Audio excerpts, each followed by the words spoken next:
शांत झोपेची गोष्ट. वाळवंटातील शांत इशारा. शांत रात्र आहे. आकाशात चंद्र मऊ प्रकाश पसरवत आहे. थंड वारा अलगद तुमच्या चेहऱ्यावरून फिरतो आहे. दूरवर रात्रीची शांतता पसरली आहे. तुम्ही आता सुरक्षित आहात, निवांत आहात. तुमचं शरीर हळूहळू सैल होत आहे. खांदे हलके होत आहेत. हात शांत पडले आहेत. एक खोल श्वास घ्या आणि हळूहळू सोडा. पुन्हा एकदा श्वास आत आणि बाहेर. तुमचं मन आता शांत होत आहे. दिवसभराचा गोंधळ हळूहळू विरत आहे. आता या शांत गोष्टीत अलगद हरवून जा. दूर अंतहीन वाळवंटाच्या मध्ये मोठमोठे वाळूचे डोंगर होते. चंद्रप्रकाश त्या वाळूवर पडत होता आणि सगळं वाळवंट चांदीसारखं चमकत होतं. रात्र शांत होती. फक्त हलकासा वारा वाहत होता. त्या वाळवंटातून उंटांचा एक तांडा पुढे चालला होता. त्यांच्या पावलांचा आवाज वाळूत हळूवार उमटत होता. त्या तांड्याच्या पुढे एक तरुण उंट चालत होता. तो मजबूत होता, वेगवान होता.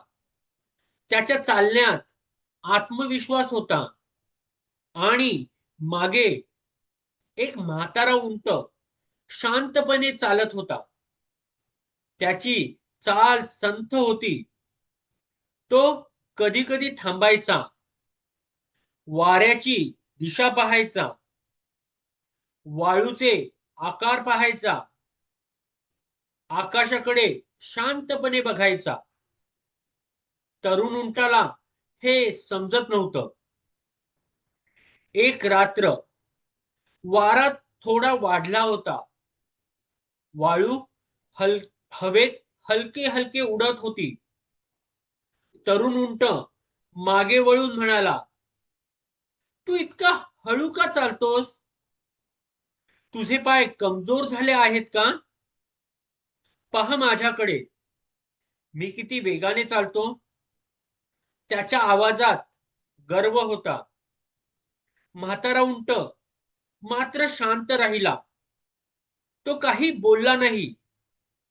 त्याने फक्त दूरवरच्या वाळूच्या टेकड्याकडे पाहिलं आणि वाऱ्याचा आवाज ऐकत राहिला. रात्र अजून गडद झाली. आकाशाचा रंग हळूहळू बदलू लागला. चंद्रप्रकाश धुसर झाला. वारा आता अधिक जोरात वाहू लागला. म्हाताऱ्या उंटाने शांतपणे वर पाहिलं. त्याच्या डोक्यात काळजी नव्हती, फक्त समज होती. त्याने हलक्या आवाजात सांगितलं, थांबा, वादळ येत आहे. पण तरुण उंट हसला. त्याला वाटलं, मी वेगवान आहे. मी कुठल्याही वादळापेक्षा पुढे जाईन. आणि तो पुढे धावू लागला. त्याचे पाय वाळूत खोल उमटत होते. वारा आता अधिक वेगाने वाहत होता. आकाश पिवळं झालं, मग राखाडी, आणि अचानक मोठं वाळूचं वादळ सुरू झालं. वाळू हवेत फिरू लागली. दृष्टी धुसर झाली. तरुण उंट घाबरला. तो अजून वेगाने धावू लागला. पण त्याला काही दिसत नव्हतं. आणि अचानक त्याचा पाय वाळूत लपलेल्या खोल खड्ड्यात अडकला. तो खाली घसरला. वाळू त्याच्या भोवती साचू लागली. तो झगडत होता, घाबरला होता. दरम्यान म्हाताऱ्या उंटाने तांडा थांबवला. तो शांतपणे खाली बसला. त्याने आपलं मोठं शरीर लहान उंटाच्या भोवती पसरवलं. वादळाचा वारा त्याच्या अंगावर आदळत होता, पण तो हलला नाही. तो शांत राहिला. वाळू त्याच्या अंगावर साचत होती, पण त्याने इतरांना सुरक्षित ठेवलं. रात्र हळूहळू पुढे सरकत होती. काही वेळाने वादळ शांत होऊ लागलं.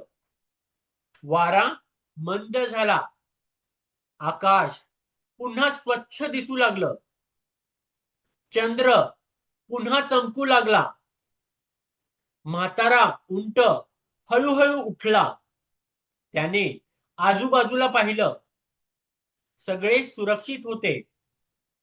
मग त्यांनी तरुण उंटांचा शोध घेतला. थोड्या वेळाने तो वाळूत अडकलेला दिसला. थकलेला, घाबरलेला. सगळ्यांनी मिळून त्याला बाहेर काढलं. तरुण उंट शांत झाला होता. त्याने आपलं डोकं खाली केलं. त्याच्या मनात आता गर्व नव्हता, फक्त एक नवीन समज होती. तो हलक्या आवाजात म्हणाला, वेगाने धावणं हेच ताकद नसतं. म्हातारा उंट शांतपणे त्याच्याकडे पाहत होता. वारा पुन्हा हलके वाहत होता. म्हातारा उंट म्हणाला, वाळवंटात जिवंत राहतो तो जो आधी इशारे ओळखतो. शांतपणे पाहणारे डोळे कधी कधी वेगवान पायापेक्षा अधिक मजबूत असतात. रात्र पुन्हा शांत झाली. वाळू चंद्रप्रकाशात चमकत होती. तांडा पुन्हा हळूहळू पुढे चालू लागला. वारा आता मऊ झाला होता. पाऊलांचा आवाज वाळूत शांतपणे विरत होता. तरुण उंट आता घाई करत नव्हता. तो शांतपणे चालत होता. आज त्याने काहीतरी नवीन शिकलं होतं. कधी कधी थांबून पाहणं हेच खरं शहाणपण असतं, आणि शांतपणे समजून घेणं हीच खरी ताकद असते. आता तुमचं मनही हळूहळू शांत होत आहे. तुमचे विचार मंद होत आहे. तुमचा श्वास हलका आणि मऊ झाला आहे. आता शांतपणे डोळे मिटा. तुम्ही सुरक्षित आहात. तुम्ही निवांत आहात. जसं त्या शांत वाळवंटात वादळ निघून गेलं, तसं तुमच्या मनातही आता शांतता पसरत आहे. हळूहळू तुम्ही गाढ, शांत आणि सुखद झोपेत जात आहात. आता फक्त विश्रांती आणि शांत झोप. शुभरात्री.